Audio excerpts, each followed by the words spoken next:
is a 45-minute program where we discuss the actions, inactions of government, ministries, departments, and agencies, as well as business and health affairs that shape our worldview. Join us 9 a.m. every weekday on your urban lifestyle station, High Impact 102.1 FM. On record. Every word matters. A very good morning to you all Lagosians, and a very good morning to you Nigerians. It's On Record. My name is Oyinpreye Krumale. On Record is the program where we discuss the actions, the inactions of government, ministries, departments, and agencies, as well as business organizations, brands, and health affairs that shape our worldview. The program also encapsulates personalities and institutions that make decisions that affect the lives of people one way or the other. And then we also avail you, our listeners, the opportunity of calling into the program and ask questions from our guests on the topic of discussion for the day. Today's episode of On Record, we are looking at today's editorial write-up on the Punch newspaper, which borders on prison congestion. We will have a legal practitioner join us this morning to discuss the challenge of prison congestion in Nigeria, and this is one of the discussions that touches the bone marrow of government and administration in the country. Nigeria Correctional Services is known to be grappling with the congestion of inmates in its facilities around the country. However, its major challenge is that more than 2/3 of these inmates are awaiting trial detainees that ultimately stay in correctional centers for long periods of time without their status being determined.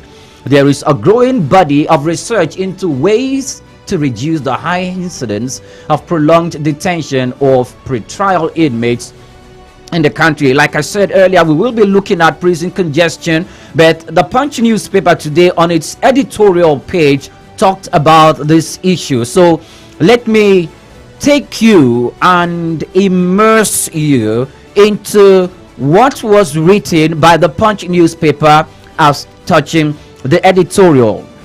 It says Nigeria's prisons are overrunning with inmates, while thousands of them are awaiting trial inmates. Others are either serving their jail terms or have been sentenced to death. As of July 2022, the number of inmates on death row in custodial centers across the country was approximately at 3,145. The Nigerian Correctional Service noted that 3,084 were men, while 61 were females. Over time, this has made the congestion of the correctional centers a nearly impossible task. Prison congestion is being fueled by a laborious justice system and the indiscriminate arrest of innocent persons by security agents, especially police officers. The effort of the state governors, the state chief, judges, and the Minister of Justice to decongest the prisons through regular release of innocent persons incarcerated unjustly is not systematic. A report in this newspaper said that the federal government and the states pardoned only 707 inmates throughout the country in 2022. Really, many lawyers and human rights activists have consistently expressed concern over the fate of the convictions as governors refuse to sign their death warrants, leading to the rise in number of inmates on death row. Some of them have suggested a conversion of the death sentence to life imprisonment. Others argue that if the governors are unwilling to sign the warrants, capital punishment should be expunged from the Nigerian Constitution. A senior advocate of Nigeria, Femi Falana, argues that if a convict is kept in death row for too long, it constitutes torture. So, despite these complaints by several stakeholders over the congestion of facilities, the number of inmates there continues to rise. The Correctional Center says that as of January 30th, there were a total of 74,059 inmates in the country, comprising 51,567 awaiting trial and 21,961 convicted inmates. Of this, 72,475 were male and 1,584 were female inmates. The total number of convicted inmates was 22,492. Then convicted male inmates stood at 22,088 and female inmates 404. This is 30% of the entire population of inmates in the country. Crimes like murder, manslaughter, kidnapping, and homicide attract the death penalty. When the judges give these orders, the governors are still required by law to sign the warrants before execution can be carried out. The governors whose duty it is to sign the death warrants have been shying away from their responsibility over time, thereby worsening the congestion at the already overflowing prisons. They hide behind sentiment and political correctness for their failure to sign the warrants. This is not the way. Recently, the Minister of Interior, Ralph Aregbesola, urged governors to sign the death warrants of over 3,000 convicts awaiting execution, especially those whose appeals had been exhausted and were not mounting challenges to their convictions. This, according to him, is part of the measures to decongest prisons nationwide. The minister enumerated 3 parts to the congestion of prisons, saying that governors could accelerate the wheels of justice as many inmates had been in custody for a period longer than the maximum sentence their alleged offenses carry, which is described as a miscarriage of justice. It is worthy of note that when Aregbesola was governor of Osun State, he was guilty of not signing the death warrant. However, after the call by Aregbesola, a non-government organization, Carmelite Prisoners Interest Organization, noted that it was unfair and would amount to violation of the right to life. The group argued that the capital punishment violated the African Union moratorium on execution. It says it would be a miscarriage of justice to sign the death warrants of convicts while repentant insurgents and bandits who commit more horrible crimes were ignored or even granted amnesty. The death penalty is one of the most controversial and hotly debated topics in the world. Several groups note that it is barbaric and inhumane.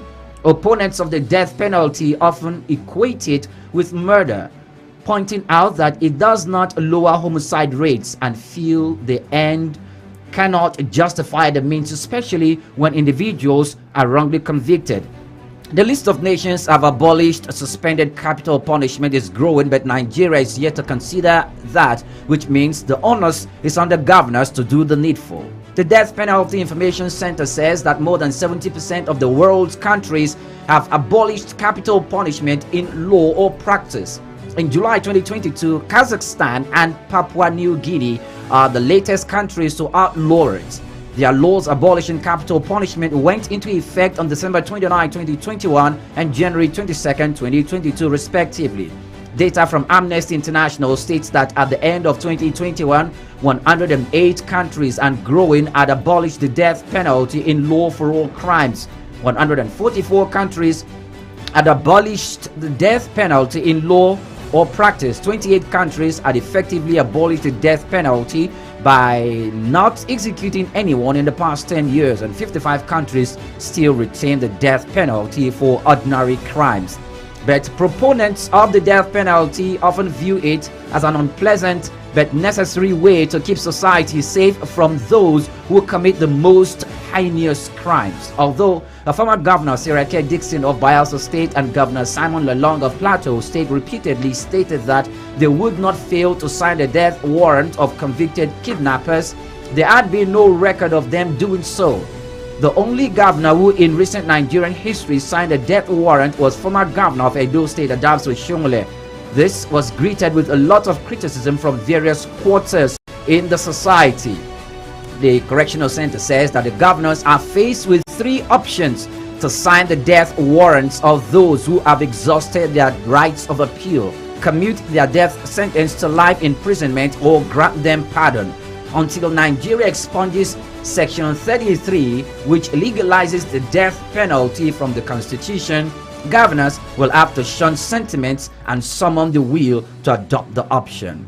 That was quite a lengthy read. Well, I did that to give you a background and lay a premise and the foundation to today's discourse of prison congestions. We could see from the foundation and from the introduction the proponents of that particular action, the antagonists and the protagonists, what the governors should do, why the governors shouldn't do them, and how some certain laws in Nigeria and in Africa are limiting or somewhat contravening or backing the antagonists to this particular issue. So you know what? Now we will go on a break. It's on record and every word matters. Every word counts. When we return from this break, we will be having a conversation with a legal practitioner. Let's analyze all the sections that were laid out in this lengthy read that we just engaged, most of that, which is the editorial of today's Punch newspaper. I'm glad we're having a legal practitioner to that. Just stay tuned, and the record continues in a moment. 0 is a number, only is a letter. Hyper 102.1 FM loves you better. On record. Every word matters.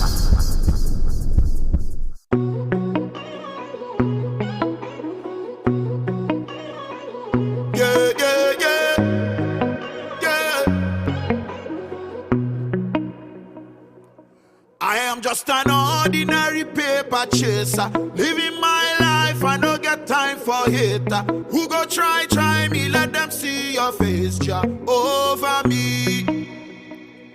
Cause since so them bought me, I never send faker. I no like bad people, like they smell danger. No even like try me, let them see the grey one over me. I don't like to talk, I don't like to shout. I just like to do my own day, making my own pay, move my hand to mouth without too much of effort. Because I get God, I wanna give the people music, make them lose it, start to get up and dance. My vibe is pure, and I like to focus on the things that go make my life and those around me, their life to go up. I know they smoke up, no be say I holy pass, but I know say them no they give a word for who they smoke holy pass. So much on my mind, I know fish shalaye. Sometimes make I no lie, I want to trabaye. Some whiskey and some wine to take the pain away.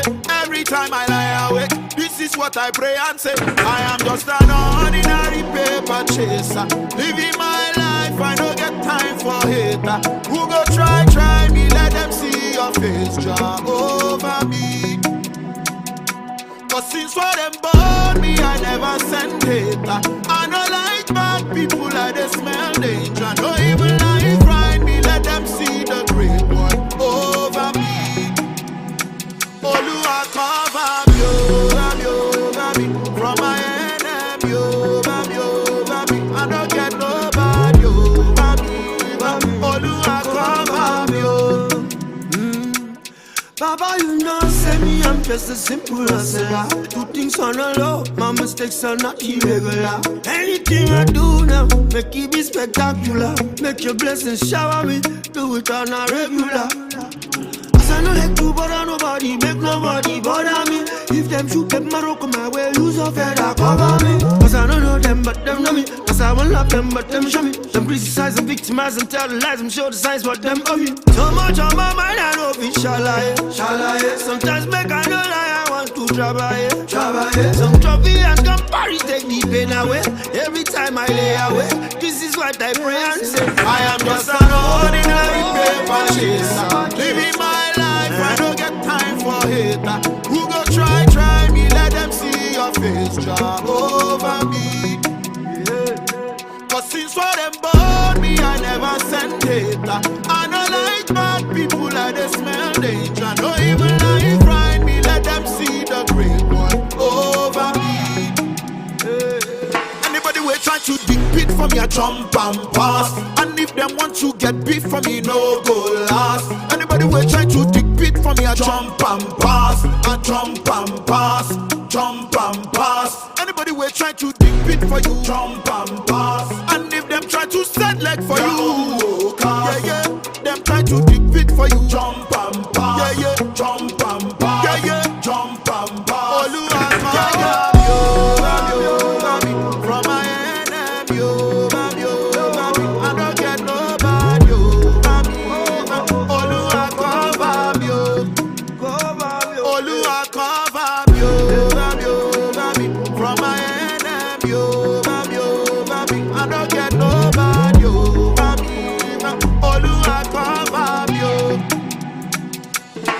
We have zero tolerance for mediocrity. High Impact 102.1 FM. Love Sales, a sweet treat for a romantic getaway. Ever thought of taking your partner on a romantic cruise adventure? Join us to experience the Love Boats Cruise on the Valentine's weekend at High Impact Cupid Cruise. Coming up on February 12th, 2023. Featuring 3 hours cruise, delicious meals and drinks, guest artist, Gucci, MC and comedian, saxophonist and live band, music from a reputable DJ, lots of games and activity, beautiful view on Lagos water, and lots more. For inquiry, please call 0815-181-9580 or 0813-803-7673 or visit our website at www.highimpactcruise.com. Madam, let me have my food, please. Oh boy, now Hello. Excuse me. Come and buy what we are selling, oh. For food only canteen FFO is now open every weekday. Yes, we sell off-white rice with tomato sauce, big jollof rice, off-cream fried rice, low budget ewagoy and bread, plus daily jara of special delicacies. From 1 p.m. to 3 p.m. only on High Impact 102.1 FM. FFO Canteen. With trenches food, we stand. People, make una go. Case dismissed. About this food should not be smaller. Are you looking for an avenue to blast your brand? Why not let us be your detonator at High Impact Radio 102.1 FM with Got You Covered. For advert placement, sponsorship, partnership, call us on 0706 393 5694 0915 958 1881 0902 745 3931 or send an email to info@highimpactstudio.com.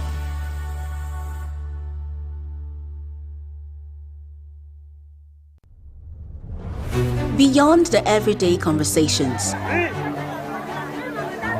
away from the noise and rumors, despite the trends, every word counts and it stays on record.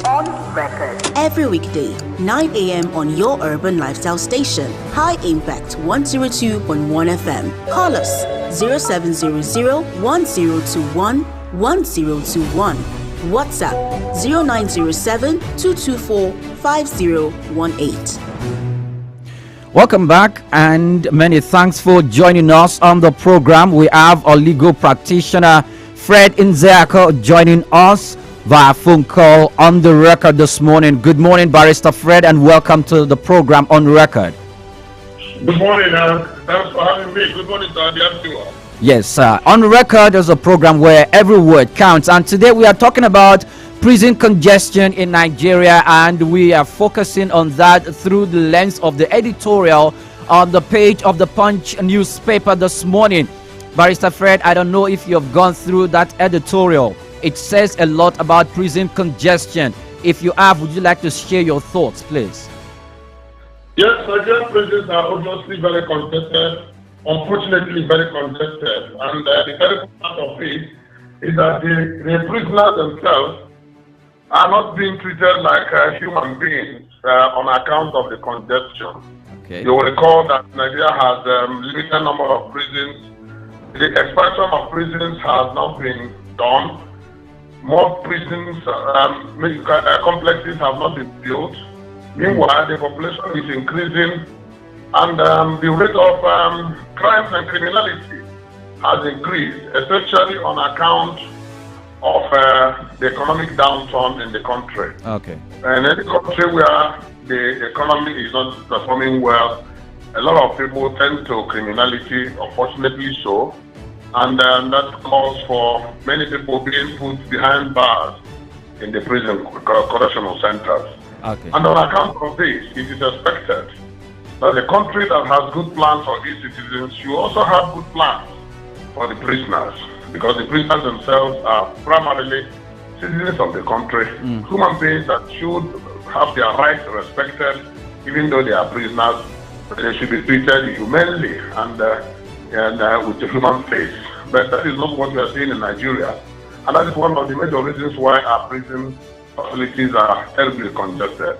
So many reasons can be adduced to such congestion, not only because of increase in crime, or not only also because of limited spaces in the prison facilities, but also because of the attitude of the officials of government, who themselves, especially the security agencies, who randomly, in some cases, put people in prison when they are ordinarily should not be put in prison. We should not continue this lamentation. We should be looking at way forward and how best to begin to decongest our prisons, so that our correctional prison facilities should really be the correctional centers, which not only in nomenclature but in practice and in procedures.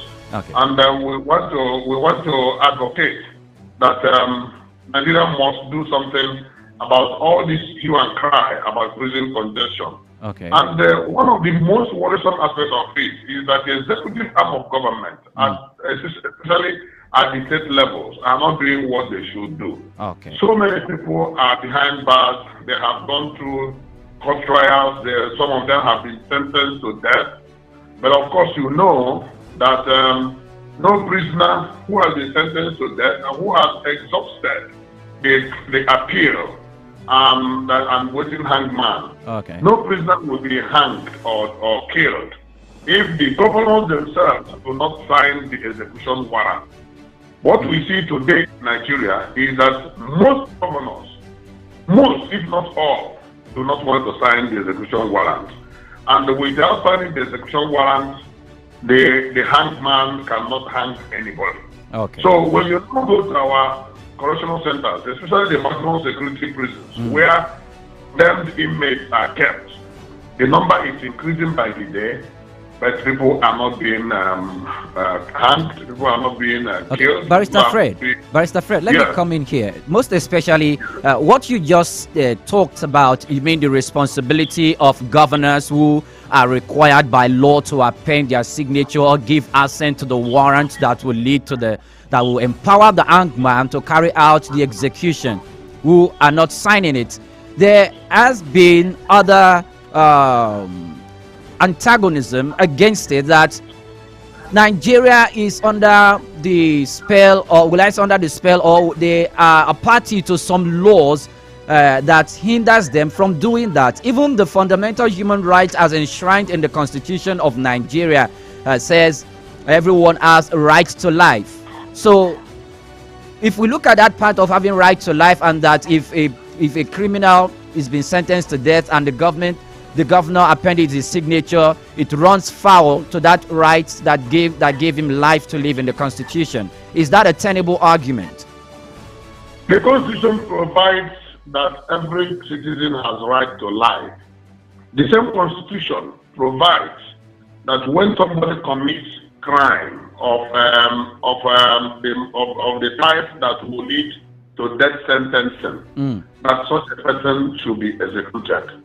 The same Constitution also gives the governors the authority to sign and authenticate the execution warrant before such a everything is there in the laws. The argument as to whether anybody should be executed is an international argument. Some human rights agencies and organizations have argued. Yes. Killed irrespective of how heinous crime the person has committed. In some countries, they have completely wiped out the provision for execution in their laws. Yes. In some countries that democracies execute some of criminals that have been condemned to death. But that argument has not been settled. It is still an ongoing argument, and we cannot exhaust the argument in this program. What we are looking at is what are the provisions of our laws, and what are the criminal code, the criminal laws, the penal laws, and the Constitution itself. Our laws in Nigeria provide that some people who committed capital offenses should be given capital punishment. Okay. And capital punishment means that they are condemned to death and they should be executed legally. Okay. So, but in order to do that, we must require the authentication and the signature of the state governors. Okay, Barrister Fred, let me come in here. Sorry to interrupt you. I want to equally highlight a particular law. The non-governmental organization that is an antagonist to the execution order quoted a particular law, and they said the group argued that the capital punishment violated the African Union moratorium on executions. Moratorium means a stay of an action. I think you're a lawyer and you understand that better. So, and Nigeria is a party to this law because we are an African country. Are we not bound to stay, or are we not bound by this law? Must we take another direction that is contrary to this law when we are a party to this law? The provision of the moratorium in the African Charter and even in the United Nations Charter runs contrary to the provisions of execution in our own municipal or domestic laws.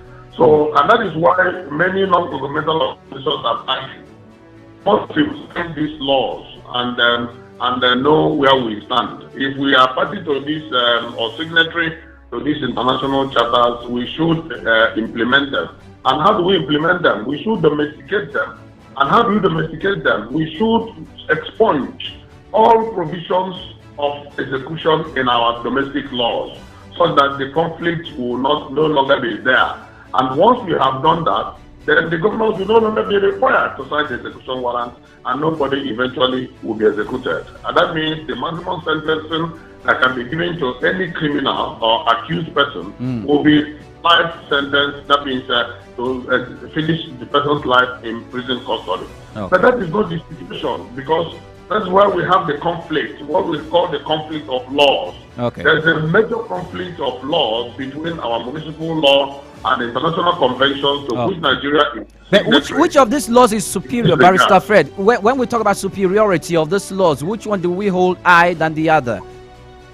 Well, it is an unsettled argument here which law is superior.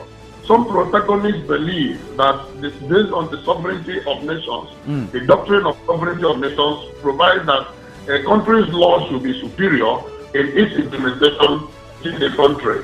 Those on the other side will tell you that international laws, because the world has become a global village and humanity is the same, that international law should be superior to our municipal and domestic laws. It is still an ongoing argument that has not been settled, and that is why you still continue to have these contradictions we have between our municipal laws and international laws with respect to fundamental rights of citizens, especially as it relates to life, whether somebody should be executed or not. Okay, Barrister Fred, one of the reasons they have that fuels prison congestion in Nigeria, when we looked at that editorial, talks about the laborious justice system and the indiscriminate arrest of innocent persons. I think you have addressed the part of indiscriminate arrest of security of innocent persons by security agents and police officers. But let's talk about the laborious justice system.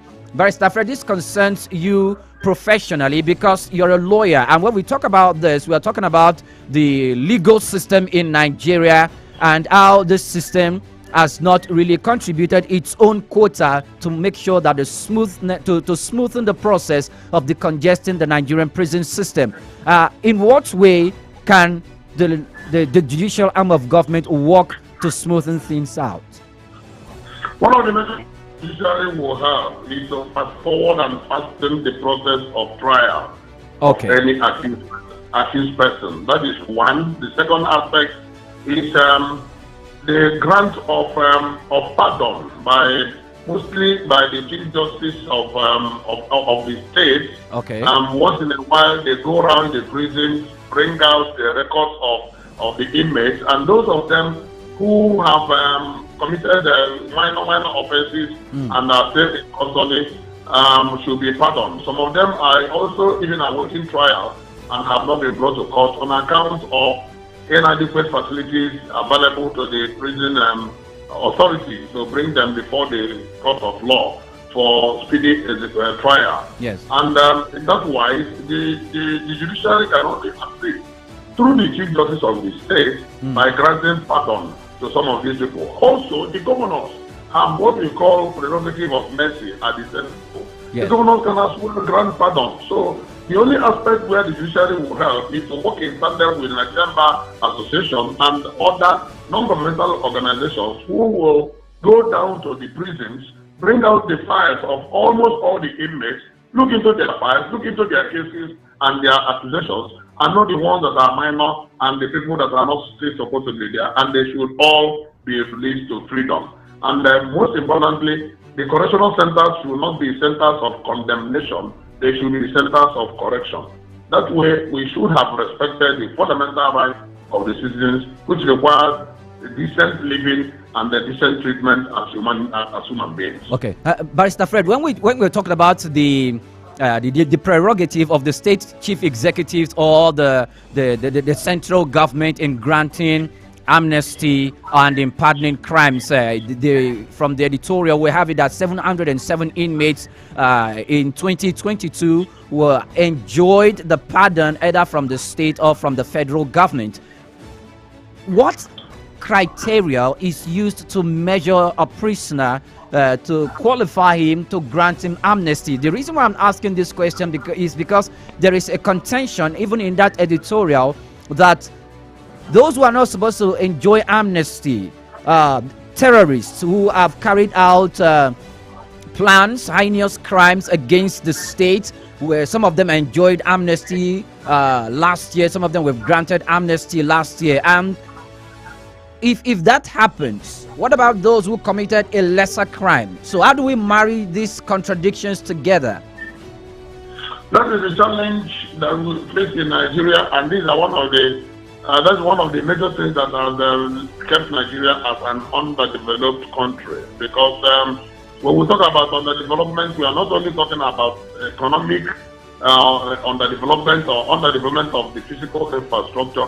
We also look at the underdevelopment of the execution of policies of government, where the government, in its wisdom or lack of wisdom, will pick and choose. Barrister Fred, we cannot say lack of wisdom. Yes, it is lack of wisdom. Let's go with your say of in its wisdom. An action that is taken without proper consideration amounts to lack of wisdom. How do you grant amnesty to a terrorist and you do not grant amnesty to someone who was holding a fowl in his village? How do you describe that? It's not for lack of wisdom. Lack of due consideration amounts to lack of wisdom. And we see this play out in so many places. And they have alluded to that. Even the editorial was cried against it, that terrorists who have killed people and have terrorized the nation in so many ways are granted amnesty and pardon. Meanwhile, the laws of Nigeria does not provide for amnesty or rather for freedom for such terrorists.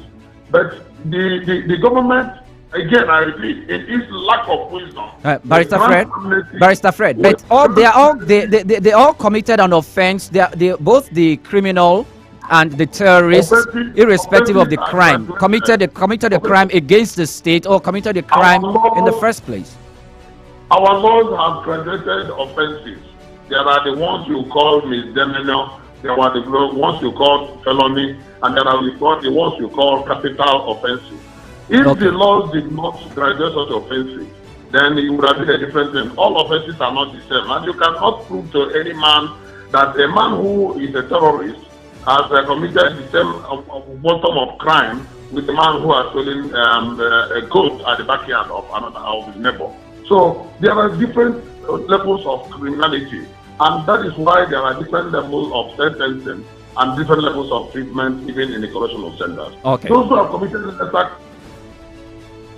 Hello, Barrister Fred. Are you with me? Yes, I'm with you. But Barrister Fred, let me have you hold your thought now. Please don't go off the line. Stay on the line while we go on a break. And when we return, our conversation continues on record. Everywhere you go, we're with you as your urban lifestyle station. Hype at 102.1 FM. Love Sales, a sweet treat for a romantic getaway. Ever thought of taking your partner on a romantic cruise adventure? Join us to experience the Love Boats Cruise on the Valentine's weekend at High Impact Cupid Cruise. Coming up on February 12th, 2023. Featuring 3 hours cruise, delicious meals and drinks, guest artist, Gucci, MC and comedian, saxophonist and live band, music from a reputable DJ, lots of games and activity, beautiful view on Lagos water, and lots more. For inquiry, please call 0815-181-9580 or 0813-803-7673 or visit our website at www.highimpactcruise.com. Put a touch of class and finesse on your brand by advertising with us at High Impact 1021 FM. For more information, call 0706 393 5694, 0915 958 1881, or 0902 745 3931. Follow us on our social media platforms at High Impact 1021 FM. Our deals are hotter than the weather itself. Our deals are hotter than the weather itself. This is why we are unique. Our lifestyle is urban. Our lifestyle is urban. Oh my God! On record. Every word matters.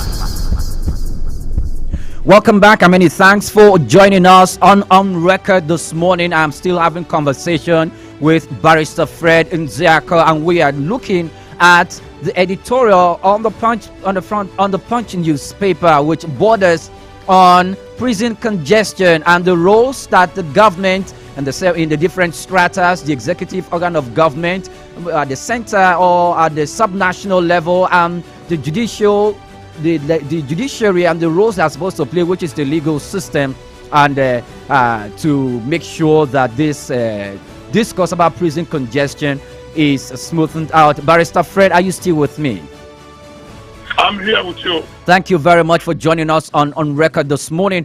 Barrister Fred, when we are talking about the roles that the courts, the judicial system was supposed to play, there are issues where after judgment has been passed, inmates that are not yet taken to court, or how can the judicial system fast track their judgment or reduce the congestion, which can be used as an instrument to reduce the congestion in the correctional center? This is because some of them have been taken to court, or some of them are awaiting trial, and if they, according to the law, if they were billed to be in prison, if they are guilty, to be in prison for 2 years, some of them, because they are awaiting trial, they've stayed there for more than 2 years and they are still in prison centers. So in what way can the judicial system come in to make sure that these people are either released or a different approach is used to decongest the system?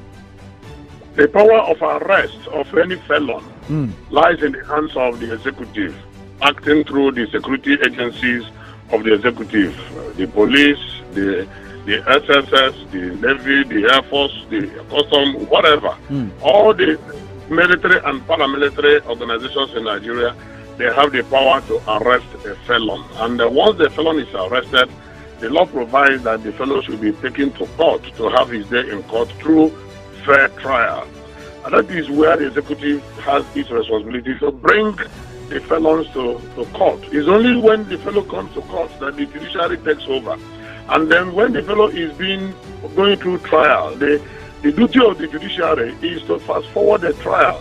But again, the judiciary is sometimes handicapped by the fact that it does not have adequate facilities to expedite trials. In some cases, you hear that we complain about inadequacy of the courtrooms, inadequacy of the judicial officers, the magistrates and the judges who should dispense justice in these various courtrooms, when they are not enough, and the facilities for the tools for their engagement, the tools for discharge their duties are not adequately provided.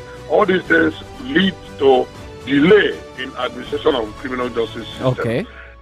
The law, especially the Administration of Criminal Justice Act of 2015, which has at the national level, which has mostly been domesticated at the various state levels through their state administration of criminal justice system, has provided for expedited trial of crimes and criminality, such that there will be we will do away with this delay of trial, because justice delayed in general balance is said to be justice denied. When a felon is kept in custody over and above what he would have spent in prison, even if he was found guilty, that is an infraction on the fundamental rights of the citizen. Okay, Barrister Fred, on this particular case, sorry, I had to come in there.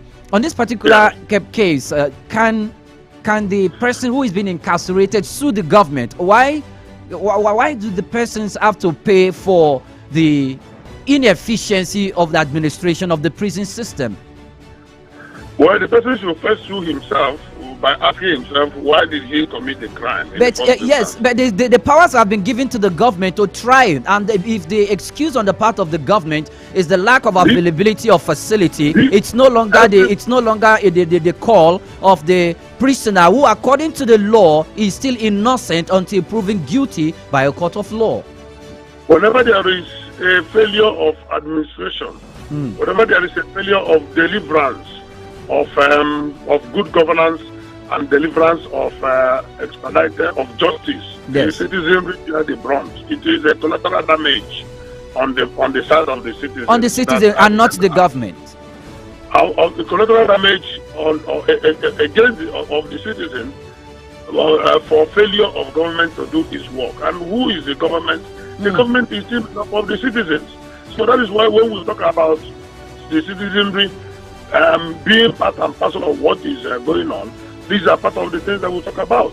When you elect a leader who is indolent, who does not discharge his or her duties as expected, the citizenry will bear the brunt ultimately. Today it may be Mr. A, tomorrow it may be Mrs. B. And that is why when we talk about bad governance, these are part of the things we talk about. And eventually, when the fellow is brought to court, the duty of the judiciary, like I said earlier, is to ensure that there is expedited trial. Okay. But when the judge... Barrister Fred, I apologize. I need to interrupt you again, because I need to... I want to make a very, very point clear. There was a man recently... of course, it wasn't in Nigeria. It was in the European or in the foreign climes. He was arrested and incarcerated in prison unjustly for a crime he did not commit. For more than 2 decades, he was in prison. And when they found out that he was not guilty and they brought him out of prison, the state had to pay him monies running into tens of millions of dollars. That means the government or that particular system of criminal administration system failed. And because they failed, they paid for it in millions of money, because that man has spent quite a number of his years wasting in incarceration. Why can't we bring that? Why don't we have same thing here? If there is a level of inefficiency on the part of the government in administering criminal justice system effectively, and someone who has been arrested and waiting on trial has spent 1 year, 2 years, 3 years in court in that particular process, and has not been taken to court because there was absence of facilities. Don't you think that person is unjustly incarcerated because, according to the law, no court has found him guilty? What you have said is the right thing to do. And that is why when we say our country is not moving well, it is because we don't do the right thing. When we say our country is underdeveloped, it's because we are not doing the right thing. The example you gave must have happened in a developed country where the citizenry and the government always try to do the right thing. There are so many people who have secured judgment against government, and the courts have pronounced that they've been paid compensation. And as I'm talking to you now, they have not been paid compensation. There are so many judgment debts amounting to billions in various places at the federal level and even at the state level, where the government has failed, neglected, or outrightly refused to pay for the judgment debts. And that is where it worries every right-thinking Nigerian. And that is why we advocate that we must always do things right. Okay, because we are members of the international community. Okay, our time is almost done, but I want us to talk about the legislative arm of government and the role that it was supposed to play in this, because we cannot exclude or isolate its involvement in this, in making sure that we have a smooth system, in a smooth role, or if it has to do with making laws to make sure that our prison systems is decongested? The duty of the legislature is to make laws for the good order and good governance, peace, and unity, progress, and development of the country. It is the duty of the executive to execute such laws. No matter how fine a law is, if the execution is not equally fine, you will be getting this kind of complaints that we are talking about this morning. So who holds the executive? Who holds the executive responsible for not executing the laws accordingly? People, the citizenry should hold the executive responsible. That the oversight function has been charged by the legislative arm of government. They have the oversight function. Where the executive fails to do its work, it is now the duty of the legislature to impeach such executive. And the legislature represents the people. They are the representatives of the people in various assemblies. So whenever the government, in this case the executive, fails to do its duty, the legislature, being the representatives of the people, should rise up and defend the people by the process of impeachment, because that is the only way they can bring down the whoever that is causing this kind of pain on the citizenry. But whether they do so in our climb, your guess is as good as mine. Okay. I have been having a conversation with Barrister Fred Nzeako. Is a legal practitioner, and focus of discussion this morning has been the congestion of prisons and correctional centers across Nigeria, the role that the governors need to play in signing death warrants, and not to sign death warrant, the argument there that has to do with laws. And I must say I've really had a robust conversation this morning with Barrister Fred. Many thanks for your time this morning, Barrister Fred. I truly appreciate. Many thanks to you too. You're very much welcome. It's on the record, where every word matters, and today we really touched on a conversation that touched on the bone marrow of government and citizens administration, criminal justice system in the country. You can do well to send in your messages. We might not be able to take them today again, but we will take them maybe tomorrow or subsequently as On Record continues. I am Oyinpreye Krumale. Many thanks for listening, and I must say a very big thank you to my producer Grace Paul Adebayo for a wonderful job. See you tomorrow. In a world of too many sounds, one station sounds better than the best. High Impact 102.1 FM. We are the future sound. Beyond the everyday conversation